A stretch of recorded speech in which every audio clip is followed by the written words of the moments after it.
বাংলাদেশিদের বদমাশি থামছে না, ভারতের সাথে যুদ্ধ চায় তারা। জুনের ৫ তারিখে পশ্চিমবঙ্গের মুর্শিদাবাদের বর্ডারের সামনে একটি জায়গায় যখন বিএসএফ এর জওয়ান পাহারা দিচ্ছিল, তখন একদল বাংলাদেশিরা যারা কিনা বর্ডারের খুব সামনে এসে গিয়েছিল, তাদেরকে আমাদের বিএসএফ জওয়ান প্রশ্ন করে, তোমাদের বাড়ি কোথায়? তারা প্রশ্নের জবাব না দিয়েই এই জওয়ানকে তাদের সাথে তুলে নিয়ে বাংলাদেশে নিয়ে যায় আর তাকে একটি গাছের সাথে বেঁধে তার একটি ভিডিও বানায় আর সেই ভিডিওটি ইন্টারনেটে ছাড়ে। দেখো, কিছু কিছু জায়গায় বাংলাদেশি বর্ডারের সামনে কাঁটা তার লাগানো নেই, সেখানে বর্ডার বলতে গেলে কিচ্ছু নেই, খোলা মাঠ। তো সেই সব জায়গার মধ্যে যখন আমাদের বিএসএফ জওয়ানরা পাহারা দেয়, তখন তারা বুঝতে পারে না যে ভারতীয় মানুষ কোনটা আর বাংলাদেশি মানুষ কোনটা। তাই তাদের কনফিউশনের জন্য তারা জিজ্ঞাসা করে যে তোমরা আসলে নাগরিক কোথাকার, তোমরা বাংলাদেশি কি ভারতীয়? এই প্রশ্ন করার জন্যই সেই জওয়ানকে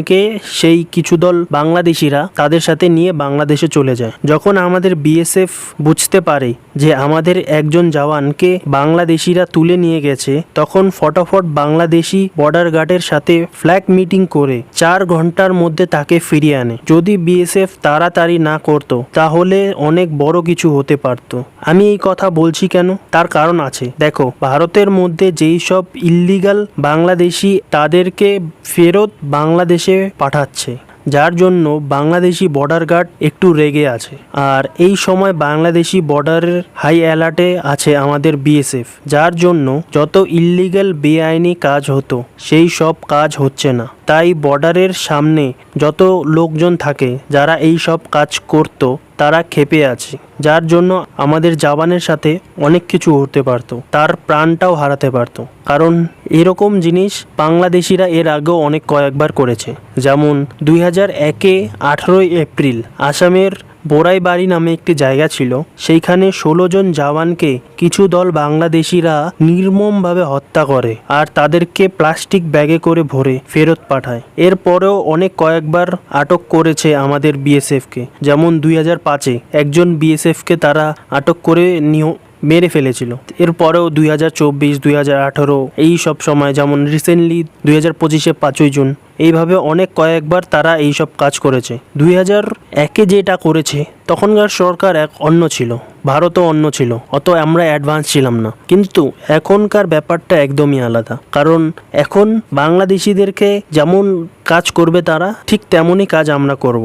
তারা যদি যুদ্ধ চায়, আমরাও তাদেরকে সাথে যুদ্ধই করব। যেমন বাংলাদেশিদেরই একজন আর্মি জেনারেল, যে কিনা যখন ভারত আর পাকিস্তানের যুদ্ধ লাগার আগে যখন মক ড্রিল হবে, তখন সেই বাংলাদেশি জেনারেল কমেন্ট করেছিল ভারতের ওপরে যে ভারত যদি পাকিস্তানের উপরে আটক করে তাহলে বাংলাদেশ চীনের সাথে মিলে ভারতের উপরে আটক করবে, মানে ভারতকে 3 ফ্রন্ট ওয়ারে লাগিয়ে দেবে। এখন অপারেশন সিন্দুর হওয়ার পরে তাদের কথাবার্তা একদম ঠান্ডা হয়ে গেছে। যেমন আরও একজন বলছিল কয়েকদিন আগে, মাসখানেক আগে হবে হয়তো, আমরা 4 দিনের মধ্যে কলকাতা দখল করে নেব। তারা হয়তো জানে না যে কি বলছে তারা। এখন ভারত সেই ভারত নেই যে একদম চুপচাপ থাকবে সব কিছুতে। এখন তোমরা যেরকম করবে আমরাও সেরকমই তোমাদের সাথে করব, বরঞ্চ তোমাদের সাথে আরও বেশি খারাপ হবে। এখন রংপুর নামে একটি জায়গা আছে যেটা আমাদের চিকেন নেক মানে শিলিগুড়ির সামনে, সেইখানে একটি এয়ারবেস বানাতে চাইছে বাংলাদেশ চীনের সাথে মিশে। এখন চীনের প্রোডাক্ট এখন কেমন সেটা তো আমরা পাকিস্তানে দেখতেই পারলাম। তাদের এয়ার ডিফেন্স সিস্টেম আমরা 23 মিনিটে নষ্ট করেছি। তাদের ভিতরে ঢুকে কয়েকশো কিলোমিটার ভিতরে ঢুকে আমরা হামলা করেছি, তারা কিছুই করতে পারলো না। যাই হোক, এখন বাংলাদেশে কোনো এয়ার ডিফেন্স সিস্টেম নেই, তাদের কাছে কোনো ফাইটার ভালো জেট নেই যে তারা ভারতকে হামলা করবে। কিন্তু তাদের কাছে মুখের বলি ভালো আছে, তারা ফেসবুকে কোনো টিভিতে ভালোভাবে বলতে পারে যে আমরা এইভাবে করব। কিন্তু সত্যি যদি দেখা যায়, গ্রাউন্ড লেভেলে যদি দেখা যায়, তাহলে বাংলাদেশিদের কোনো সেরকম জোর নেই। বাংলাদেশিদের উপরে যদি আমরা ব্রহ্মস মারি, তারা ওর কিপ দিয়ে আটকাবে।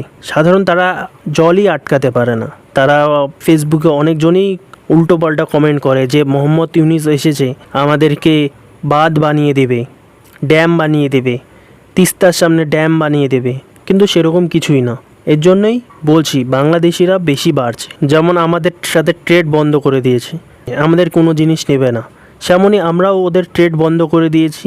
এর জন্য তাদের নাকি 40% টেক্সটাইল কোম্পানি বন্ধ হয়ে গেছে, এরকম নাকি খবর আছে। তাই বাংলাদেশিদের কি অবস্থা হতে পারে সেটা তোমরা বুঝতেই পারছো। তারা রংপুরে চীনের সাহায্যে এয়ারবেস বানাতে চাইছিল, সেখানকায় তারা কি ফাইটার জেট রেখেছে সেটা দেখুন। ব্রিটিশ আমলের একটি ফাইটার জেট, আমি ভিডিওটা চালিয়ে দেখাচ্ছি।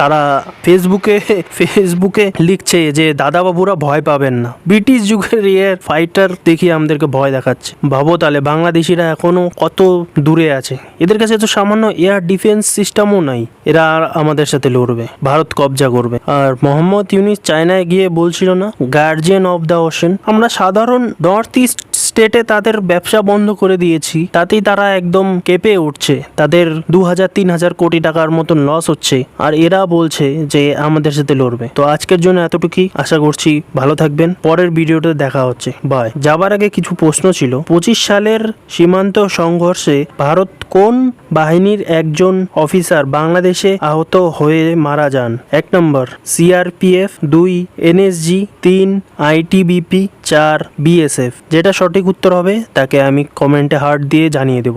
আশা করছি ভালো থাকবেন।